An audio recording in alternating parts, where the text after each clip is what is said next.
Bismillahirrahmanirrahim. Assalamualaikum warahmatullahi wabarakatuh. Waalaikumsalam. Alhamdulillah. Alhamdulillahilladzi ja'ala al-ilma taharatan lin-nufus wa nuran lil basair wa hadiyan ilal jannah. Asyhadu an la ilaha illallah wahdahu la syarika lah wa asyhadu anna Muhammadan abduhu wa rasuluhu shahibul burhan. Allahumma sholli wa sallim ala rasulikal karim Muhammad sallallahu alaihi wasallam wa ala alihi wa ashabihi wa man tabi'ahu bi ihsanin ila yaumiddin. Tsumma amma ba'du. Puji dan syukur senantiasa dan tidak pernah bosan-bosannya kita panjatkan kehadirat Sang Maha Pencipta Allah Subhanahu wa Ta'ala, yang mana dengan limpahan karunia-Nya, rahmat-Nya, hidayah-Nya, serta anugerah-Nya kepada kita semua, kita kembali masih diberi kesempatan, kesehatan, dan usia panjang oleh Allah untuk sama-sama dan senantiasa mengabdikan diri kita di jalan-Nya dengan menjalankan segala perintah-Nya dan menjauhi semua larangan-Nya. Shalawat diringi salam juga tidak pernah lupa pula kita haturkan kepada junjungan alam Nabi besar Muhammad sallallahu alaihi wasallam, di mana beliau telah bersabda dalam satu hadisnya, man arada dunya fa'alaihi bil ilmi wa man arada al-akhirata fa'alaihi bil ilmi wa man aradahuma fa'alaihi bil ilmi. Barang siapa yang mau bahagia di dunia, caranya dengan ilmu, dan barang siapa yang mau bahagia di akhirat, juga caranya dengan ilmu. Dan bagi barang siapa saja yang mau bahagia di dunia dan akhirat, juga caranya dengan ilmu pengetahuan. Bapak Ibu kaum muslimin dan muslimat jamaah sholat subuh yang diberkati dan dimuliakan oleh Allah, mari pada kesempatan subuh yang penuh dengan keberkahan ini, sambil kembali kita dengan i'tikaf di rumah Allah, mari sama-sama kita kembali melanjutkan bacaan kita dengan kitab Al-Muqaddimah karya Imam Ibnu Khaldun rahimahullahu ta'ala anhu.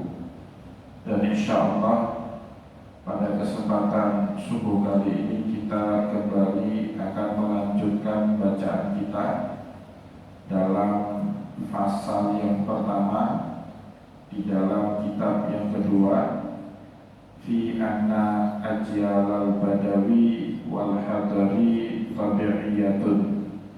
Karakter dari generasi yang hidup di pedalaman dengan perkotaan, dan yang membedakan kedua cara hidup baik di daerah pedalaman maupun di dalam perkotaan. Bapak Ibu kaum muslimin dan muslimat jamaah pengajian yang dimuliakan oleh Allah, sebagaimana yang sudah kita jelaskan pada pertemuan yang lalu, ya, kehidupan manusia yang disebut dengan peradaban baru dimulai saat manusia mengenal cara bercocok tanam dalam kehidupan. Saat itulah manusia hidupnya berubah dari sebelumnya berpindah-pindah menjadi menetap. Dengan memilih kehidupan menetap, meniscayakan manusia untuk membangun rumah, membangun tempat tinggal, membangun komunitas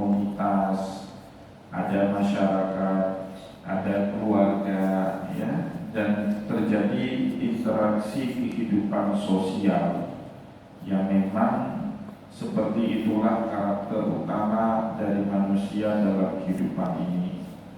Dan karena kehidupan pertama manusia dalam peradaban bergantung kepada bercocok tanam, maka Bapak Ibu yang dimuliakan oleh Allah, itu di awal mulanya tidak mungkin dilakukan di daerah perkotaan ya, karena tempat yang sempit, lahan yang tak cukup, maka kehidupan awal manusia selalu dimulai dari daerah pedalaman yang lama-kelamaan karena makin bertambahnya populasi kehidupan di tempat tersebut dan juga dengan meningkatnya taraf maupun level kehidupan masyarakat petani di tempat tersebut, baru belakangan kemudian daerah pedalaman itu dengan sendirinya secara natural berubah menjadi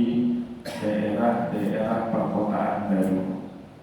Ya, nggak usah jauh-jauh lah kita lihat. Banda Aceh dulu banyak sekali sawah, ya, tapi ketika tingkat populasinya dari tahun ke tahun makin bertambah dan kemudian masyarakatnya makin sejahtera, mau tidak mau Bapak Ibu, kemudian lahan pun terkonversi ke dalam bentuk yang lain, menjadi rumah, lahan pertanian, persawahan, perkebunan, menjadi area perkantoran, atau menjadi pasar, menjadi gedung-gedung pemerintah, menjadi sekolah, menjadi rumah sakit.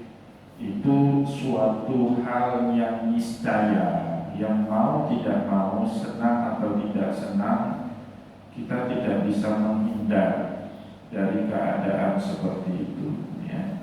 Kenapa ya? Tadi yang pertama, tingkat populasi manusia dari hari ke hari makin bertambah, dan juga diikuti dengan tingkat kematian manusia yang makin tahun makin rendah, diikuti lagi dengan usia harapan hidup yang makin bertambah. Dulu jarang betul kita dengar ada orang yang usia 70 tahun masih sehat walafiat. Jarang kita dengar itu, paling 1-2 orang. Kalau sekarang Bapak Ibu 70 tahun itu masih seperti anak muda. Kalau gaya hidupnya bagus, sehat, rajin olahraga dan bergerak, maka pasti usia 70 tahun itu masih segar kelihatannya ya. Jadi dengan tingginya harapan hidup, berkurangnya tingkat kematian, dan makin cepat angka kelahiran, mau tidak mau yang namanya populasi itu dari tahun ke tahun makin bertambah. Sedangkan daratan atau tempat yang kita huni seperti itu saja, tidak akan pernah bertambah semeter pun. Bahkan kalau di daerah pesisir makin berkurang dengan terjadinya abrasi di tepi pantai, darat yang kemudian menjadi lautan, jadi makin berkurang daerah daratan, bukannya makin bertambah. Inilah sebab kemudian Imam Ibnu Khaldun selanjutnya di dalam kitab Muqaddimahnya menjelaskan kepada kita, summa idza tasa'at ahwalu haula'il muntahilina lil ma'ash. Saat kehidupan mereka yang bekerja untuk mencari kehidupan ini makin lapang, ya, makin sejahtera, makin makmur, kebutuhannya bukan saja ya, atau pekerjaannya bukan saja untuk mencukupi kebutuhan pokok, kebutuhan primer dan kebutuhan sekunder, tapi sudah melampaui daripada itu. Ingat, manusia Bapak Ibu ada limit, ada batas dalam mengkonsumsi apapun yang ia butuhkan. Kita butuh pakaian, tapi tidak juga segudang, paling 1 lemari. Kita butuh makan, ya paling untuk kehidupan sehari-hari, paling kuat makanan atau paling lama makanan kita simpan itu Bapak Ibu 1, 2, atau 3 minggu. Walaupun punya gudang penyimpanan makanan, kalau makanannya sudah lebih dari 2 atau 3 minggu, kemungkinan besar makanannya itu basi atau minimal sudah tidak layak dan tidak enak lagi untuk dikonsumsi. Ada batasan. Manusia nggak bisa menelan semua makanan yang sudah dia hasilkan, yang sudah dia kumpulkan. Maka Bapak Ibu, saat manusia memproduksi satu barang, satu jasa, ya, jadi kalau kita cerita di masyarakat pertanian atau masyarakat agraris, maka barang yang mereka produksikan hasil pertanian. Kalau kita beras, kalau orang di Eropa atau di Timur Tengah mungkin gandum atau kurma, ya, atau hasil-hasil kebun seperti pisang, ya, mangga, dan buah-buahan yang lain, atau juga hewan yang kita pelihara, ternak kambing atau ternak domba, ternak sapi. Siapa kita sanggup makan 1 ekor sapi per hari? Tidak ada Bapak Ibu. 1 ekor sapi itu bisa kita kasih makan orang 1 kampung. Nah, maka pada saat manusia surplus dari kebutuhan primer dan dari kebutuhan sekunder, dia memilih untuk menjualnya. Nah, jadi yang lebih-lebih itu pasti dia jual Bapak Ibu, ya. Manusia dengan dia menjual bahan makanan yang dia produksi melebihi kebutuhan pokoknya, inilah yang kemudian menyebabkan hidup manusia itu makin lapang, makin makmur, makin sejahtera. Bukan saja punya makanan untuk dikonsumsi sehari-hari, tapi juga dia kemudian sudah punya cadangan kekayaan dari bahan makanan pokok yang dia jual. Beras mungkin 1 hari atau 1 bulan habis 1-2 karung. Padahal sekali panen dia bisa menghasilkan ribuan karung. Maka ribuan karung itu dijual. Dengan dijual ribuan karung itu, selain dia punya beras untuk kebutuhan sehari-hari, dia juga sudah punya harta. Dengan punya harta ini Bapak Ibu, kehidupan orang kemudian menjadi lapang, menjadi lebih makmur, menjadi lebih sejahtera, karena yang dia pikir itu bukan lagi sekedar untuk mencukupi kebutuhan primer, tapi sudah lebih daripada itu, ya. Inilah di dalam Al-Quran Bapak Ibu, ada pertanyaan kan dari sahabat kepada Nabi, wa yas'alunaka madza yunfiqun. Para sahabatmu bertanya kepadamu Muhammad, apa yang akan mereka infakkan untukmu untuk jalan Allah. Nabi Muhammad tidak tahu jawab awalnya. Akhirnya saya jawab, ini pertanyaan sahabat ini kok susah untuk dijawab. Maka Allah jawab pertanyaan itu dengan singkat, kulil afwa. Saat ditanya apa yang harus kami infakkan di jalan Allah, kulil afwa, mereka yang punya surplus dari kekayaan yang mereka miliki. Siapa itu dalam agama dipandang orang yang hidupnya surplus? Orang Bapak Ibu yang punya kekayaan lebih daripada apa yang sudah menjadi kebutuhan primer dan sekundernya, itu sudah surplus. Ya, Bapak Ibu, saya yakin kita semuanya hadir di sini kalau nggak 100%, 98% hidupnya surplus, ya, berkelebihan, bukan hanya berkecukupan, ya, tapi juga berkelimpahan, berkelebihan, sudah cukup untuk kebutuhan sehari-hari.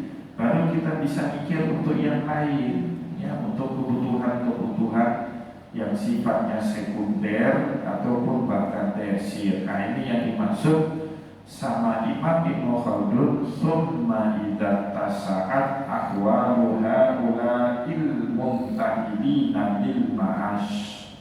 Kemudian ketika rezekinya orang-orang yang bekerja untuk memenuhi kehidupan pokok ini bertambah lapang, di situ kemudian baru mikir yang lain-lain, ya. Wa hasala lahum ma fawqal hajati.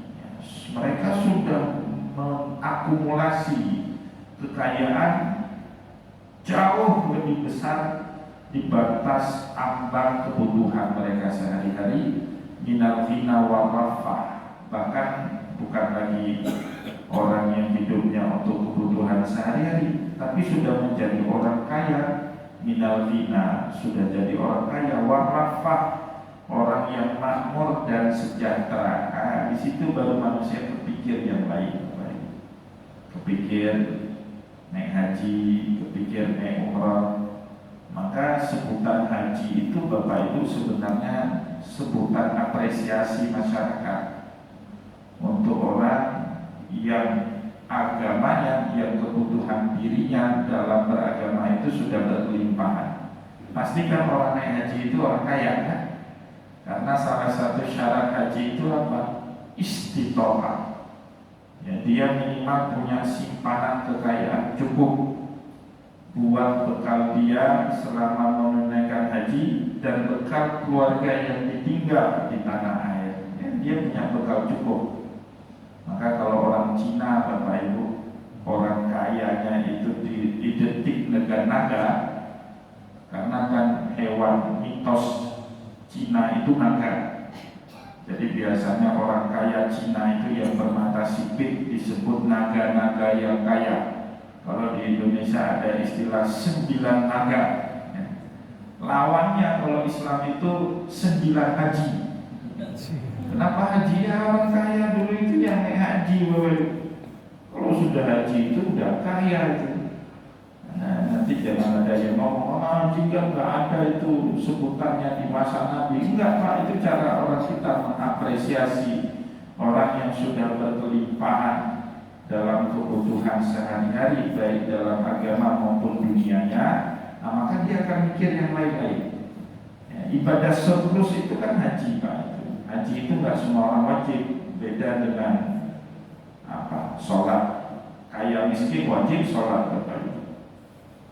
Puasa kaya miskin wajib puasa. Apalagi zakat kaya miskin, bukan zakat mal, zakat fitrah. Kaya miskin wajib itu zakat fitrah. Tapi saat ngomong haji bersyarat dia itu harus kaya.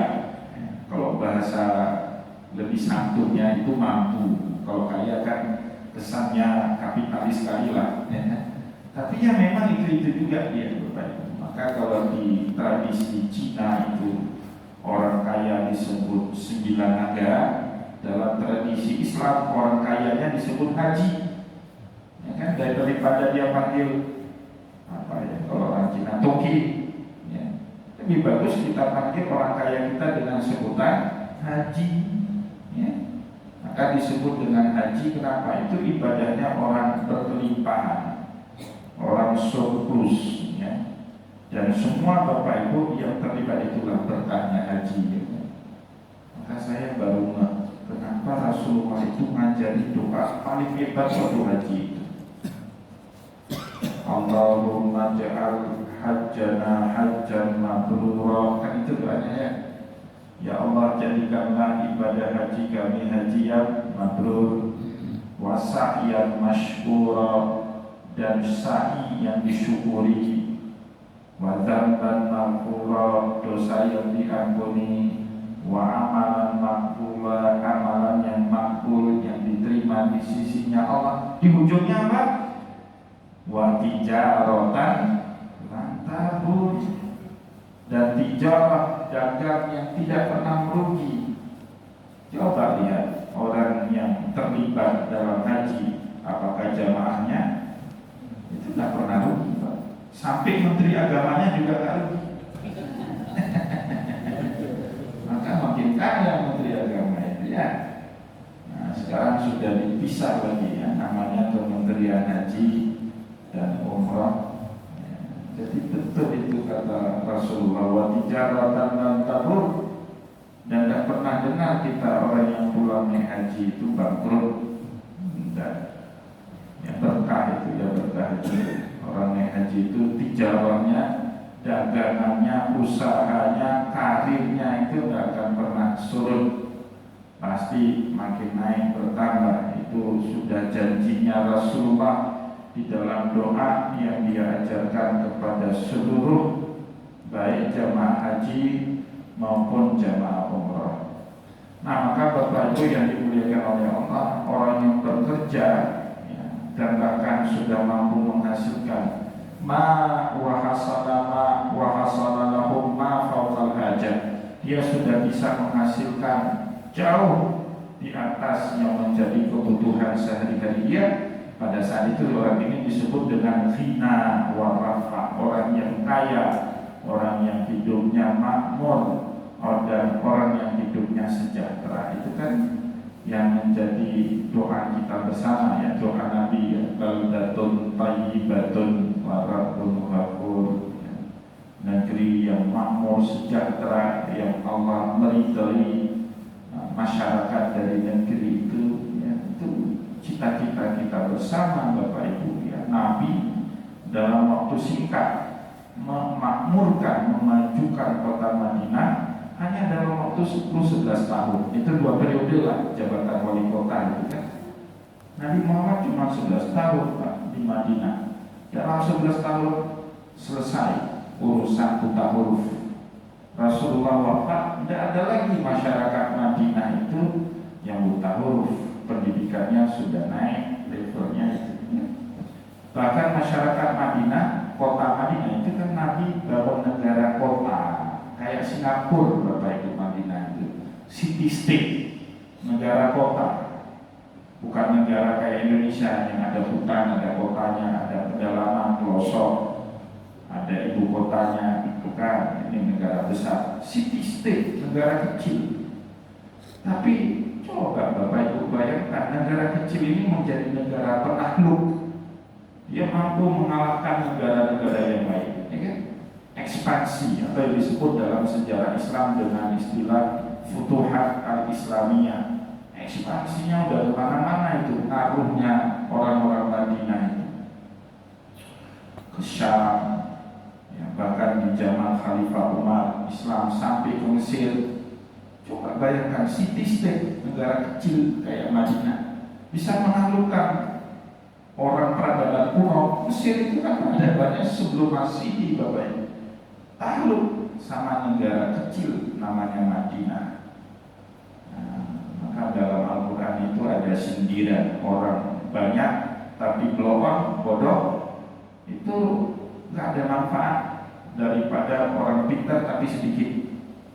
Kam min fi'atin qalilatin ghalabat fi'atan katsiratan bi'idznillah. Nggak penting jumlah banyak, yang penting sedikit tapi berkualitas dan bermutu. Nah, di zaman sekarang kita rasa betul itu bahwa Singapura itu lebih kecil dari atau lebih besar sedikit daripada Aceh mungkin. Ya, tapi ekonomi Asia Tenggara dia kuasai, Bapak Ibu, ya. Nah, kenapa ada quality di situ, ada kualitas. Ini jadi PR, tantangan kita bersama. Jadi umat Islam itu harus punya mutu, harus punya kualitas. Dimulai dari diri kita sendiri, jangan main-main. Apapun profesi kita, Bapak Ibu. Nah, jadi pedagang, jual yang bagus-bagus, jangan turunkan kualitas demi pragmatisme. Ada orang minta seperti ini, kita nggak bisa. Ya, karena nilai dagang kita di sini levelnya. Ada orang minta main-main, saya mohon maaf tidak bisa, nanti saya dinilai orang yang gampangan kan gitu.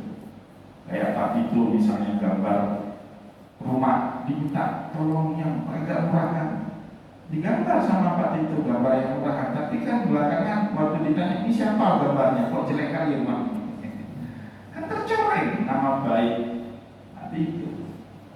Jangan main-main dalam beramal itu, serius. Kita punya harga, punya nilai, ya. Nah, itu yang diajarkan kepada kita di dalam Islam, ya. Da'ahum dzalika ila sukuni wa da'ah. Pada saat manusia itu Bapak Ibu sudah mampu mencukupi lebih daripada kebutuhan pokoknya, dan di saat itu manusia mulai mengakumulasi kekayaan dan kesejahteraan untuk hidup dirinya, da'ahum dzalika ila sukuni wa da'ah. Pada saat itu manusia hidupnya tenang, hidupnya nyaman, hidupnya berkelimpahan, hidupnya tidak ada gangguan. Nah, itu sudah naik level kehidupan manusia, ya. Nggak susah, semuanya terbantu. Dengan apa ya? Dengan kekayaan dia, dengan kesejahteraan yang dia miliki. Dulu ambil air masih dengan cara nimba, sekarang sudah ada duit, beli mesin pompa air, naik sendiri airnya, pasang otomat lagi di situ. Nggak usah pusing-pusing, dia kalau rusak tinggal panggil tukang, perbaiki, bayar gaji tukang, nggak pusing-pusing lagi hidupnya. Nah, dulu rumahnya panas, harus kipas-kipas tiap hari, ya, pasang kipas angin, masuk angin lagi, ya kan, buang kipas angin, sudah punya duit lebih, pasang AC.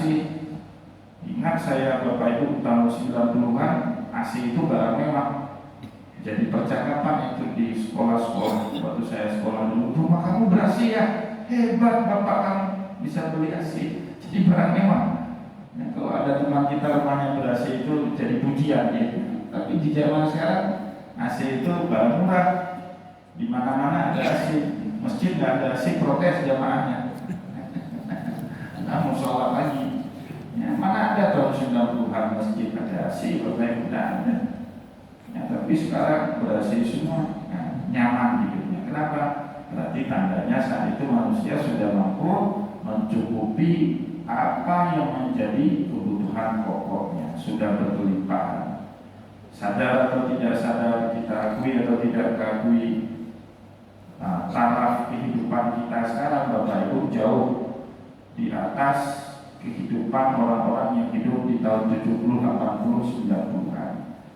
Ya, tahun 80, 90-an bisa dihitung orang punya mobil di Banda Aceh ini Pak. Ya, mahasiswa kalau udah naik motor udah orang hebat itu. Kalau nggak anak bupati, anak wali kota pasti. Kalau naik motor naik Vespa dulu ya, di zaman Bapak Ibu naik Vespa. Kalau di zaman sekarang Pak, mahasiswa bahkan mobilnya lebih bagus dari dosen. Lebih bagus mobil mahasiswa daripada dosennya. Tanda ada kemakmuran di situ, ada kesejahteraan. Wa ta'awanu fi zaidi ala darurah. Maka manusia itu Bapak Ibu mau nggak mau dengan sendirinya ala darurah, ya, keadaan yang memaksa dia akan saling bantu membantu terhadap surplus kekayaan ini.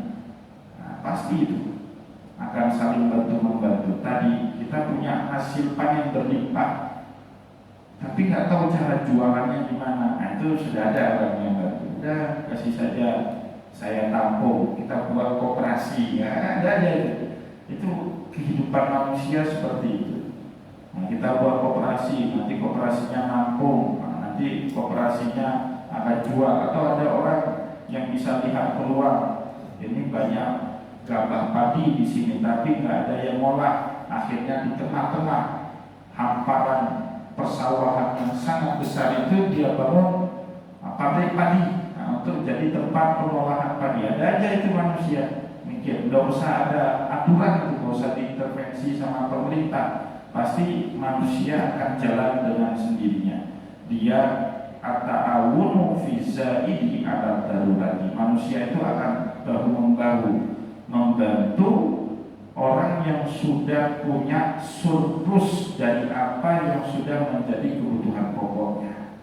Ya pasti akan perlu sendiri masyarakat membantu, ya, karena tahu ada duit di situ kan. Nah, ada keuntungan ekonomi itu yang akan menjadi penggerak manusia untuk saling bahu membahu untuk membantu apa yang menjadi kebutuhan mereka bersama. Wastaksaru minal aqwati wal malabisi wa ata'annu fiha. Bahkan bukan hanya sekedar tempat tinggal yang nyaman, ya, atau harta yang berlimpahan. Nah, ciri-ciri masyarakat makmur kemudian apa? Wastaksaru minal aqwat. Nah, mereka sudah meragamkan jenis makanan. Makanannya nggak hanya pokok. Ya, jadi kalau makannya itu aja tanda nggak makmur. Harus makan nasi terus, tanda masyarakat pedesaan. Kalau nggak nasi nggak boleh nggak makan. Tapi makannya bisa spaghetti, bisa sate. Nah itu sudah beraneka ragam cara makannya. Nah, itu makin makmur orang. Maka di kota itu Pak makanannya pasti lebih banyak daripada di desa. Di desa itu paling 3 makanan orang Aceh kan. Kalau malam lapar, Bapak Ibu cari makan pasti cuma 3 dapat, mie Aceh, martabak, sama nasi goreng. Ya kan, di kedai-kedai kopi cuma 3 itu. Tapi makin tinggi kota yang kita masuk, itu makin bingung kita memilih menunya itu. Yang penting jangan lihat daftar sebelah kanan. Kalau Bapak Ibu dikasih daftar menu masih lihat daftar sebelah kanan, itu miskin, tanda orang miskin. Ya. Tapi kalau sudah lihat menu, pesan aja, jangan khawatir. Nah, itu tanda orang kaya. Sebelah kanan itu apa? Daftar harga. Ciri-ciri orang miskin apa? Lihat yang kanan dulu Pak, bukan yang kiri dulu dia lihat. Itu orang miskin. Nggak cocok dia ke tempat yang menyediakan banyak makanan, ya. Nah, cocoknya ya tadi ke kafe yang ada 3 makanan tadi itu. Kalau nggak mie, martabak, nasi goreng, itu harganya pasti paling mahal 20.000 gitu. Dan mentok di situ. Nggak usah khawatir Bapak Ibu ya. Tapi kalau ke kafe yang di situ ada 100 makanan, dipisah lagi makanan, daftar menu makanan dengan minumannya pisah Pak, ada 2 buku dikasih. Itu Bapak Ibu jangan lihat lagi yang kanan itu, tandanya sudah siap kantong.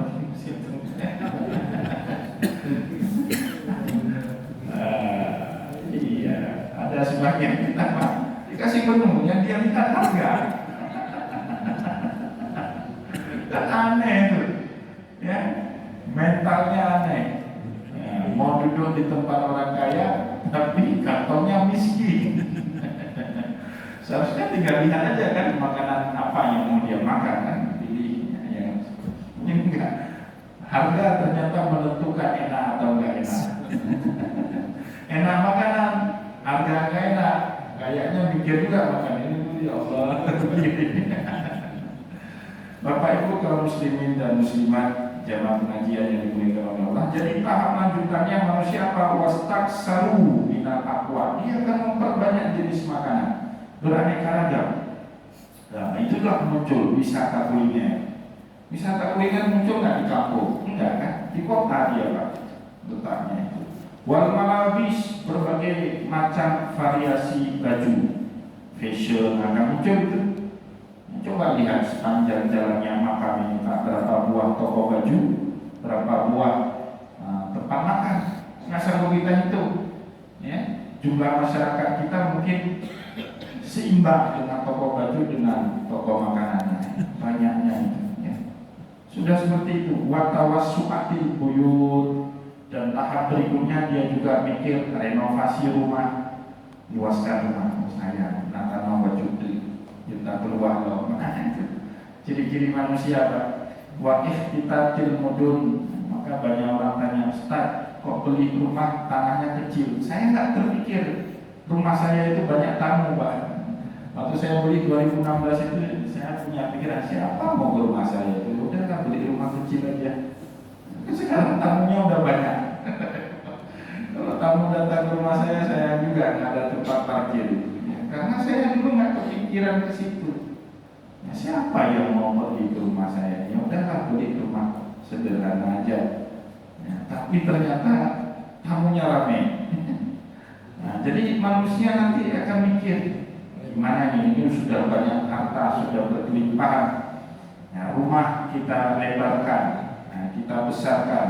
Ya, maka manusia selalu beli tanah lebih daripada ukuran rumah. Rumah tipe 80, beli tanahnya 200 meter. Moga-moga nanti bisa dikembangkan. Itu nggak usah diatur, nggak usah diajari Pak. Manusia semua punya naluri seperti itu. wa tawassu'atil buyut, tanah atau rumahnya diperluas, wa ikhtitatul mudun, dan lama kelamaan rumah-rumah diperluas, satu rumah, dua rumah, tiga rumah, lahan makin menyempit, akhirnya jadilah desa pedalaman, akhirnya berubah menjadi perkotaan. Wal amsar littahaduri, al-mudun kota-kota, wal amsar ataupun negeri-negeri littahaduri, yang kemudian disitulah berkembang satu peradaban baru. Jadi tidak usah disesali terlalu dalam. Di sini dulu kan sering kita mendengar orang Aceh ngomong, di sini dulu sawah semua. Sekarang ada musabak, memang udah niscayanya seperti itu. Bapak kalau masih menyesali itu hidup 30 tahun lalu aja. Memang niscaya makin ke depan nanti kita akan masuk. Kenapa Rasulullah memprediksi akhir zaman itu ya tatawaluna fil bunyan? Kan ditanya sama Jibril, fa'akhbirni an amaratiha, kasih tahu saya apa tanda hari kiamat itu. Maka dijawab sama Nabi, salah satu cirinya manusia itu ya tatawaluna fil bunyan, mereka berlomba-lomba membangun bangunan yang tinggi. Nabi tidak maksud mengatakan zaman itu tidak baik, enggak, tapi itu keniscayaan zaman. Tanah berkurang, populasi meningkat, nggak mungkin lagi bangun bangunan horizontal, nggak mungkin Mbak. Bangunannya harus vertikal ke atas itu bangunannya, nggak mungkin, lahannya udah dikit ya. Nah, dan justru nanti ada kemajuan daerah itu di banyaknya bangunan yang bertingkat, makin banyak bangunan pencakar langit di daerah itu tanda ada ekonomi, ada duit di situ. Orang mau buang duit walaupun lahannya sempit, walaupun polusinya banyak, walaupun macetnya parah. Kenapa? Karena apapun yang kita usahakan maju di situ. Contohnya Medan, Jakarta. Orang tetap mau pergi ke Jakarta, ke Medan, walaupun hidupnya sembraut seperti itu ya kan. Yang lebih nyaman hidup di Aceh. Kenapa? Ada ekonomi di situ. Nah, ini sudah jadi satu keniscayaan yang mau nggak mau Bapak Ibu harus terima, ya kan? Itulah yang namanya kehidupan, ya. Dan insya Allah Bapak Ibu kaum muslimin dan muslimat jamaah pengajian yang dimuliakan Allah, pada pertemuan yang akan datang baru diberi koridor supaya kita nggak melampaui batas, ya kan? Manusia itu kok Bapak Ibu kalau nggak dikasih koridor dalam agama, dia akan terus belanja hidup mewah. Baru nanti data agama memberikan pagar arahan rambu-rambu sampai batas kapan kau belanjakan itu duit kamu yang berkelimpahan itu harus ada rimnya. Nah, nggak bisa terus dibelanjakan aja, nggak boleh. Itulah fungsi agama itu. Maka kan doanya Nabi apa? Allahumma ja'al apa itu? Allahumma aslih ya dinana alladzi huwa ismatu amrina. Ya Allah, perbaikilah agama kami, di mana agama kami itu menjadi tempat pegangan dalam kehidupan ini. Pegangan kita apa? Bukan isme atau ideologi yang lain, Pak. Apa agama tadi? Wa aslih dunya allati fiha ma'asyuna, dan juga perbaikilah dunia kami ini yang menjadi tempat kami mencari sumber kehidupan. Jangan musuhi kehidupan. Sebagian kita udah taat musuhi kehidupan, salah. Nah, boleh itu perbaiki. Bapak Ibu nggak bisa perbaiki kalau di luar, harus masuk ke dalam. Harus ada di dalam. Berarti harus hidup. Kalau sudah mati masih bisa perbaiki nggak? Nah, enggak. Nah, masih hidup. Kan doanya gitu. Misalnya Bapak Ibu kerja di dunia korupsi, kesal, main proyek ada suap, ada markup. Jangan keluar dari dunia itu, perbaiki. Kalau Bapak Ibu keluar dari dunia itu, tidak punya akses untuk memperbaikinya. Nah, maka doa Nabi itu apa? Wa aslih dunya allati fiha ma'asyuna. Perbaiki ya Allah dunia kami ini, tempat kami mencari kehidupan. Maka saya paling pantang dengar ada jamaah, Ustaz saya mau keluar dari kejaksaan. Nggak boleh jadi. Kau harus tetap di kejaksaan. Ada lagi zaman Ustaz saya mau resign dari bank. tidak boleh saya bilang.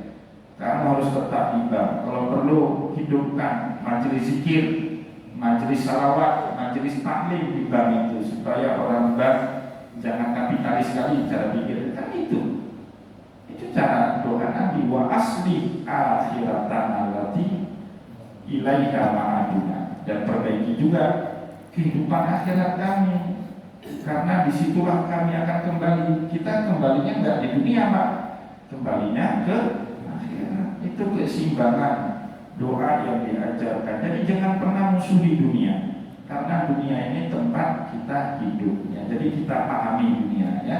Jadi ilmunya Imam Ibnu Khaldun itu tujuannya untuk kita memahami dunia, sehingga kita bisa bergerak bersamaan dengan perkembangan dunia itu. Semoga apa yang sudah kita sampaikan pada kesempatan subuh kali ini bermanfaat kepada kita semua.